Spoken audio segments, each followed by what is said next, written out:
Okay, Assalamualaikum warahmatullahi wabarakatuh. Nama saya Muhammad Adam Yuda bersama rakan saya Rafika Najwa. Okay, jadi hari ini kita bersama perhimpunan Hal Ehwal Murid Sekolah Kebangsaan Seri Pantai. Okay, jadi apa khabar cikgu? Okay. Jadi kami berdua akan mengajukan sedikit soalan berkaitan pengurusan hal ehwal murid di Sekolah Kebangsaan Seri Pantai. Okay, jadi soalan pertama, bagaimanakah pihak sekolah mengurus kebajikan dan disiplin murid bagi mewujudkan persekitaran pembelajaran yang kondusif? Macam cikgu beritahu tadi lah kan, kita kena pasti budak-budak yang memerlukan bantuan, tapi biasanya awal tahun tu BAP semua dapat, lepas tu puang, lepas tu RMT. Kalau yang tak masuk senarai, kita berpandukan pada borang pendapatan tu, kita akan cuba uruskan supaya dia dapat kebajikan lah. Tu kira bentuk kebajikan lah, makan RMT tu kan. Lepas tu kita ada juga yayasan yang membantu dalam makan tengah hari mereka. Yang itu semua dapat. Dan jadi soalan seterusnya, apakah program yang dilaksanakan untuk membentuk sasiah dan nilai positif dalam kalangan murid? Disiplin tu lah. Ya. Disiplin ni kita macam sekolah kita ni kebanyakannya berkait dengan ponting lah. Curi, tak ada kes. Bukan tak ada kes. Kes tu tak berat mana pun. Dia tak sampai ke peringkat buat report, buat remind, buat datang ke sekolah, bising-bising ke atau sampai ke jabatan dah.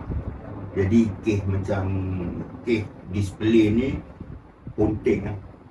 Kes ponting lah kerja. Masalah utama dekat sekolah ni. Ponting pun bukan semua, cuma 2-3 kelas, 2-3 orang yang ponting ni. Kita buat lawatan cakna berkala, maknanya kita bukan pergi sekali je. Kita bagi peluang dekat dia. Untuk lawatan pertama kita pergi sama ada saya, PK1, guru besar dan juga pegawai PPL ni, pegawai perhubungan sekolah. Kita pergi kali yang pertama. Lepas tu kita bagi masa dekat dia dalam masa 2 bulan. Kalau dia masih juga ni, kita pergi kali yang kedua, kita pergi kali yang ketiga. Surat pun kita akan sertakan sekali. Dan ada juga yang saya terpaksa ambil tindakan buang sekolah. Bukan, ada satu buang sekolah. Kita buang sekolah. Yang itu sebab dia setahun tak main. Masuk tahun yang kedua tu, masuk tahun yang seterusnya dia darjah 6. Dia sepatutnya darjah 6 ni sepatutnya kita stay, tapi dia rekod dia naik. Jadi kita kena ambil tindakan. Kita buat mesyuarat jawatankuasa disiplin, kita buang dia. Jadi kita buang dia pun sebab ada surat. Setahun dia tak main tu, nama ada di sekolah, tempat tinggal tak ada lah. Dengar kata dia ada di Pahang lah, dia ada di Alustang lah, dia ada di tempat macam-macam. Dengar cerita. Bila kita pergi ke rumah alamat asal dia tu, jiran pun kata tak ada. Jadi kita buang lah. Kita tak boleh nak simpan sebab dia berkait dengan peruntukan keuangan, kebajikan dia pun. BAP dia dapat, form dia dapat. Jadi kalau kita tak buang, naya lah. Orang lain tak dapat pula.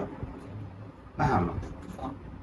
Dan satu lagi yang terbaru ni, yang itu saya usahakan pindah sekolah. Itu budak darjah 3. Sebab mula daftar di sekolah kita, rumah dekat dengan sekolah. Biasanya PPD dia akan lulus sebab dia berhampiran dengan sekolah. Tapi disebabkan oleh dia tak main ni, kita sesak-sesak. Rupanya dia tak duduk di kawasan dekat-dekat sekolah lah. Dia duduk di Jom.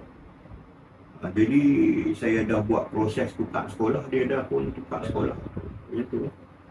Daripada segi kecurian, bergaduh pun taklah serius.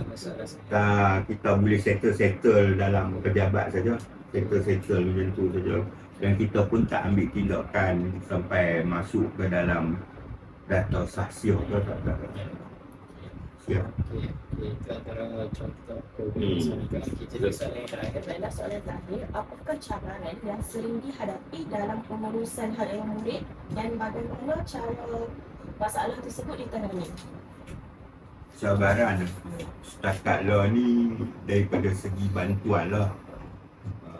Kan kita latar belakang di sekolah Kedah ni kan dia like still waris sebenarnya dia perlu kepada bantuan.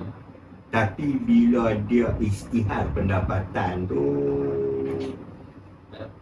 kadang-kadang macam melebih pula daripada, contohlah pendapatan dia turun ke laut. Kalau kita ikut daripada pendapatan sebulan tu tak sampai 1,000 pun. Bukan semua hari dia turun. Tapi dia isytiharkan tu 1,500, 1,000. Kalau anak 2 orang tak lepas lah. Tak?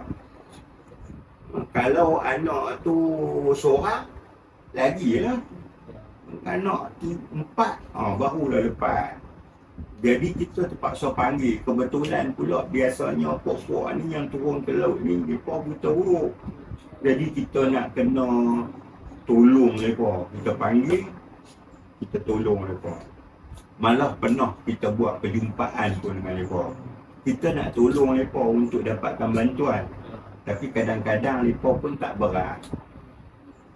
Itu cabaran lah. Hak lain tu saya tak anggap sebagai cabaran sebab benda mudah settle je. Okey. Jadi itu serba sedikit mengenai perusahaan hal ehwal murid di Sekolah Kebangsaan Sepantai. Okey. Jadi sekian, terima kasih.